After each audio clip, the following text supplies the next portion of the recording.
Let's understand cross-validation through this example. The example is we are having a data set where we have to classify for heart disease.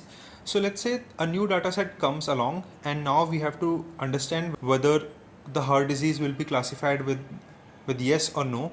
However, first we have to decide which machine learning method would be the best. Would it be logistic regression, k nearest neighbors, or SVM? How do we decide which one to use? So we use cross validation, which allows us to compare different machine learning methods and get a sense of how well they will work in practice. So let's consider this as a dataset which is available to us completely in blue. Two things which we have to do is train and test. Let's consider this model to be divided from top 75% as train and last 25% as test. We could then compare methods by seeing how well each categorize the test data. But how do we know that using the first 75% of the data for training and the last 25% of the data for testing is the best way to divide up the data?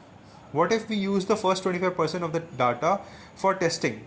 Well, we can also use any other set, right? Rather than worry too much about which block would be best for testing, cross-validation uses them all, one at a time, and summarizes the result at the end. So for different models, logistics, SVM or KNN, we got correct and incorrect parameters.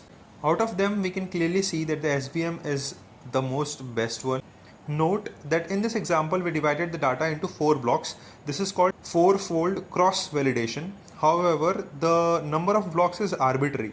In an extreme case, we could call each individual patient for sample a block. This is called leave one out cross-validation. That said, in practice, it is very common to divide the data into 10 blocks. This is called 10-fold cross-validation. And that's it.